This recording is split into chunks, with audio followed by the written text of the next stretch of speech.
So I, 17-year-old female, have a bunch of half-siblings from my mom. My mom cheated on my dad and got pregnant while they were still married, resulting in my half-sister Erica. My dad confirmed through a DNA test that Erica wasn't his and only sought parental responsibilities for me. We had shared custody of me, and my dad paid child support for me. My mom tried to get him to take responsibility for Erica too, but he refused. Erica's father has never been involved in her life. Over the next several years, my mom had Jace, Liam, Casey, Ava, and Paula, all with different fathers. I am the only one with a dad in my life. After Jace was born, my mom lost custody of all of us for 2.5 years. My dad took sole custody of me, Erica went to our mom's parents, and Jace was taken in by his paternal grandmother. Eventually, my mom was able to regain custody of Erica and Jace while she was pregnant with Liam. However, I never went back to a 50-50 custody arrangement with her, and instead she was granted every other weekend with me. I don't have a great relationship with my half-siblings. The main issue is that I'm not around them often, and they feel jealous that I have a dad while they don't. Erica and I have the worst relationship by far. She is bitter about my dad not claiming all of them and raising us together. She insults my dad, calls him names, and tries to convince me to choose them over my dad. I have asked her to stop numerous times, but we continue to fight about it whenever I visit my mom's house. We also argue because I refuse to pressure my dad into taking responsibility for all my half-siblings. Erica has even gone as far as saying she wishes my dad would die so that I would be alone because I have rejected them by not helping. She believes my dad deserves to be dead for turning his back on his kids. At that point, I decided to avoid Erica as much as possible. I also stopped going for every other weekend, and my mom doesn't seem to care, so it's worked out fine. 2 weekends ago, Erica called and asked for help with a school assignment because she was about to fail her class.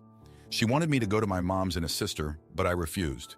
I told her she's on her own because I don't help people who wish harm upon my dad and want me to be alone. She started crying on the phone, but I hung up.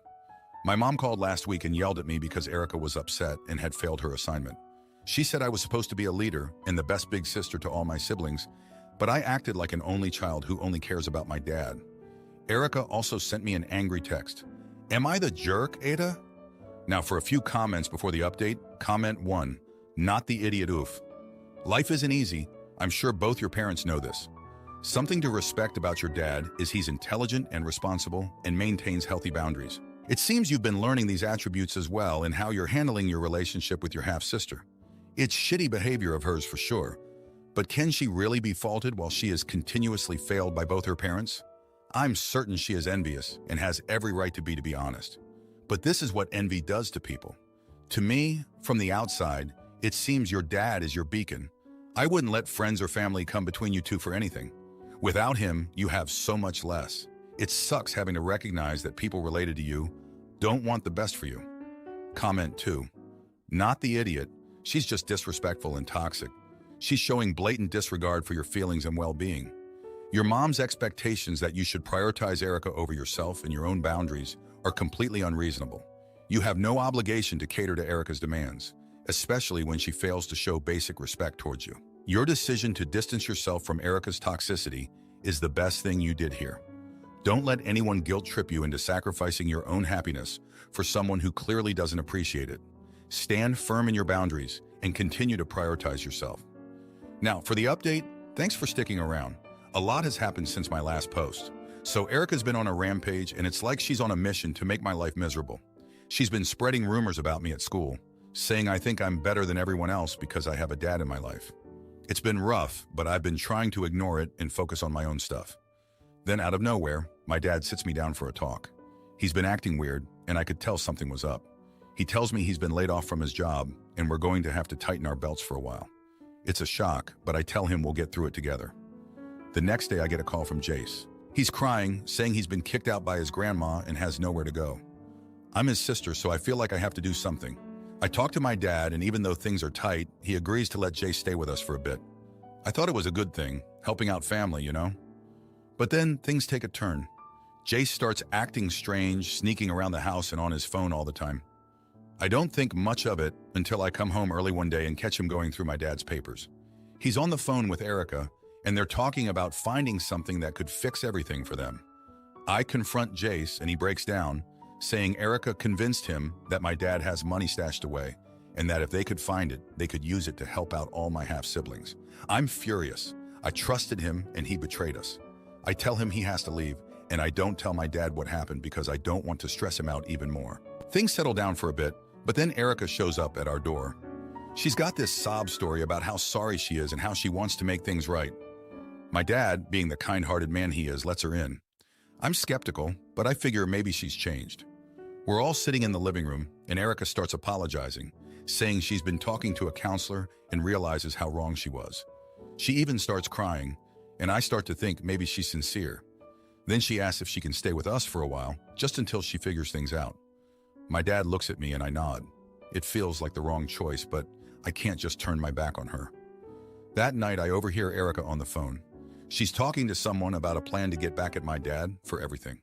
She's saying how she's going to take him for all he's worth and make sure he regrets ever turning his back on her.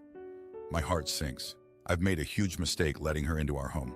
I don't know what to do. I can't tell my dad. It would crush him. So I decide to keep an eye on Erica, hoping I can stop whatever she's planning. Thanks for reading. My sister frames me for talking trash and stealing money. But I collect proof and watch her life crumble as she's forced to confess. I am 17 years old, and my sister, who I'll call Laura, also 17 years old, went to the gym with me 2 weeks ago. She was having a bad day and asked to go to the gym with me. I didn't want to because I prefer to go by myself and don't even have a gym partner. I don't like socializing while working out. However, I agreed and we went to the gym together. When we arrived, my sister went on the treadmill and said that she would probably finish before me. My workouts usually take 45 to 90 minutes. She mentioned that she would wait for me in the sauna. I told her to be ready to leave when I finish, and we went our separate ways. About an hour into my workout, my mother texted me, telling me to come home immediately. She mentioned that I shouldn't keep Laura at the gym for too long because she had a long day. I replied, saying that I would finish up and ask my mother to text Laura as well. She said she did. I then went into the locker room and headed to the car, which was right in front of the well-lit entrance. The gym building only had exits on one side, connected to another building. The windows and possible exit points were on only two sides, and I had a clear view of them. After a few minutes of waiting for Laura to come out, I called her cell phone, but it went straight to voicemail. She had blocked me for some reason. I was confused because she had texted me 2 hours prior, asking me to go to the gym with her. I then texted my mother about the situation, informing her that Laura wasn't answering my calls and that I didn't know where in the gym she was. However, I assumed she was most likely in the locker room and suggested that my mother call her since her phone number has an emergency override, making the phone ring regardless of settings. My mother then called me on the phone and started screaming at me. I couldn't understand her, so I just let her tire herself out, as I usually do. She told me to go to the front desk and ask an attendant to find Laura. I did as she said, but as I was getting out of my car, my phone connected to the Bluetooth CarPlay system and played a noise which my mother thought was an alarm going off at the gym. She started yelling at me again, but much louder this time. As I walked in, Laura came out and remained silent. I yelled at her because she disappeared for 10 minutes and didn't contact me or anyone else. She didn't say anything during the car ride home. When we arrived home, my parents were waiting for me. They proceeded to scream at me for various reasons, including not protecting my sister at school, I wasn't there, and not keeping an eye on her at the gym, with concerns about her safety and the possibility of her being kidnapped. They claimed that my lack of panic was solely because I am a gamer. As a result, they severely limited my device usage and I am not allowed to use anything without their permission. I don't feel like I did anything wrong, as I stayed calm until my sister was safe. Now, for a few comments before the update. Comment 1. Not the idiot in WTF. Are you responsible for your sister, who is the same age as you? Why didn't she get in trouble for disappearing and throwing your mother into a panic attack? Next time your sister asks to go to the gym or anywhere with you, say no. Comment 2. Not the idiot. It isn't your job to keep your sister safe. Is she a toddler? Next time your sister asks to go to the gym or anywhere with you, just say no. Hardly seems worth it. Now, for the update, thanks for all the comments on my last post. So here's what went down after the gym fiasco. The next day, things got worse. Laura, who's usually the quiet one, started acting out. She was talking back to our parents, slamming doors, and just being a pain. I thought she was just having another bad day. But no, this was different. She was on a mission to make everyone's life miserable, especially mine. I found out from a friend that Laura had been spreading rumors about me at school. She told people I ditched her at the gym on purpose because I was jealous of her. Jealous? Please. I've always been the one who keeps to myself, and now she's making me out to be some kind of villain. It didn't stop there. Laura took my phone when I wasn't looking and sent messages to my friends, making it seem like I was talking trash about them. When I confronted her, she just shrugged and said, "Oops, must have been a mistake."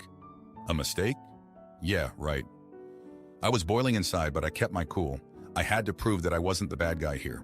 I started gathering evidence, screenshots of the messages she sent, testimonies from friends who knew I wasn't like that. It was like building a case for a trial. Then 2 days later, Laura did something that shocked everyone. She stole money from our parents' room. It was supposed to be for bills, but she took it and went on a shopping spree. When our parents found out, they were livid. They didn't know who to blame, me or Laura. I knew I had to act fast. I remembered Laura bragging to a friend about a new dress she bought, one that was way out of her allowance range. I told my parents and they checked her room. Sure enough, they found the dress and the missing money hidden in her closet. That's when the truth came out. Laura confessed to everything, the rumors, the messages, the stolen money. She said she did it because she felt ignored, that our parents and I didn't care about her. It was her way of getting attention. Our parents were stunned. They apologized to me for not believing me and for punishing me without cause. They realized they had been too harsh on me and too lenient on Laura. They decided to get her some help, to talk to someone about her feelings. As for me, I was just relieved that the truth was out. I got my phone and gaming privileges back, and my friends understood the whole mess wasn't my fault. It was a rough few days, but in the end, I was glad I stayed calm and collected. It paid off. Thanks for reading. My girlfriend loved to spring stressful conversations on me without warning. So when she planned to move after graduation, I surprised her by moving out first and left her to handle the lease alone. I, 21-year-old male, and my girlfriend, 20-year-old female, are both university students. My girlfriend has this habit of randomly talking about stressful topics like not being able to find a job or a co-op, or sometimes about upcoming exams or deadlines that she didn't prepare for, or just uncertainties in the future. Now, I understand that she's stressed and wants someone to talk to, but she tends to dump it all on me. Sometimes it's right after I lie down after coming home from a long day, or right after I finish a big deadline, or when I just want to de-stress. I'm not saying she shouldn't talk to me about these things. I would actually like for her to talk to me, but I easily get stressed and upset when these topics are suddenly dumped on me. It has an effect on me where I start to spiral. For a while, I dreaded talking to my mother for this reason. So a while ago, I asked her to give me a heads up whenever she wants to talk about something like that, so I can get into the right headspace. I will gladly be there for her, but I just need about 2 minutes to prepare myself. She agreed back then, but tonight, while we were walking home, she brought it up again and got upset with me about it. It felt like she doesn't understand my point of view. I'm not saying I won't be there for her. I just want a little heads up so I can prepare myself for about 2 minutes and not be suddenly hit with stress. So am I the idiot? I would like a third-party opinion. Edit, I genuinely appreciate all the feedback. There's way more than I expected, so I can't read all of it. But thank you. I did feel like the jerk and I kind of know. A few things I want to clear up. It may have sounded like it, but I'm not blaming my girlfriend for this. I do realize why she was upset, and I did make her feel like she has to be careful about what she says. It's also true that I can't handle negative emotions. I've struggled with this for years. I try to push mine deep down and forget about them. Even tiny things that may seem insignificant can make me spiral. That's why I asked for the heads up. Therapy is an option. I still rely mostly on my parents, and they can see my finances, so I don't want to bring up going to therapy without telling them about it. I know they might feel responsible for it, or worse, they might not be supportive. Although they've always been supportive of everything, irrational fear is a concern. So, yeah. I did see someone comment saying that when she needs to vent and I'm not ready, I can be the one to say, "Hey, can you give me a few minutes?" I will try to do that, thanks to whoever said that. Now for a few comments before the update. Comment 1. But I get easily stressed and upset if topics like that are suddenly dumped on me. It just has an effect on me where I start to spiral. For a while, I dreaded talking to my mother for this very reason. Do you go to therapy for that? Wanting a bit of time for yourself and not immediately being bombarded with stressful topics is okay. But the fact that your girlfriend is not getting a job is stressing you out so much that you are spiraling and won't talk to your mom. That's not normal nor healthy. Comment 2. You're the idiot. It's normal that your girlfriend wants to talk.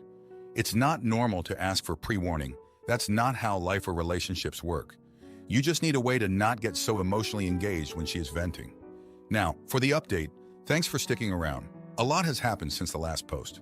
So remember how I mentioned my girlfriend's habit of dropping heavy conversations on me without warning? Well, things escalated. We were at a friend's birthday party, and out of nowhere, she starts talking about how she's worried she won't graduate on time. Right there, with everyone listening, I tried to be supportive, but inside I was panicking. I couldn't enjoy the party after that. I felt trapped, like I couldn't escape the stress. The next day she apologized, but then she dropped another bomb.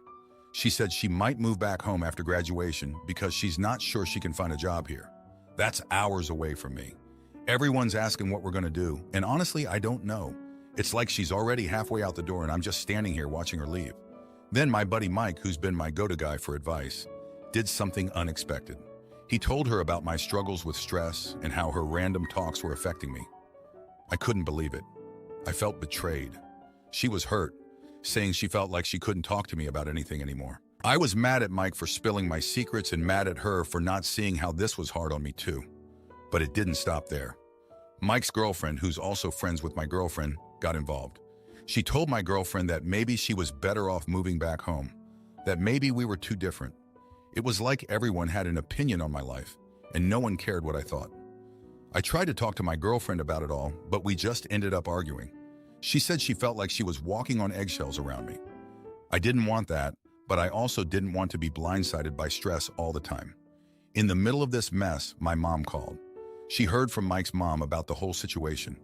I don't even know how she got involved. My mom said she was worried about me, that maybe I needed to be more open to talking about things. I didn't need another lecture, especially not now. The next day, my girlfriend told me she'd made a decision. She was definitely moving back home after graduation. She said it wasn't just about the job situation, but also about us. She thought we needed space to figure things out. I was stunned. It felt like everything was falling apart. I went to Mike to confront him about telling my girlfriend about my stress issues. He said he was just trying to help, that he thought it would make things better. I didn't see how. Now I was losing my girlfriend, and my best friend had gone behind my back. In the aftermath, I'm trying to keep it together. I'm focusing on my studies, trying to ignore the whispers and the looks from our friends. I'm pretending everything's fine, but it's not. I feel like I've been played, like everyone's been manipulating the situation for their own reasons, and I'm the last to know. I'm not sure where to go from here. I'm just trying to get through each day, hoping things will somehow work out. But deep down, I know nothing's the same anymore. Thanks for reading. If you like this video, you'll probably like these too. Also, while you're here, please consider subscribing. It's your support that keeps this channel alive and allows me to make better and longer videos. Have a great day.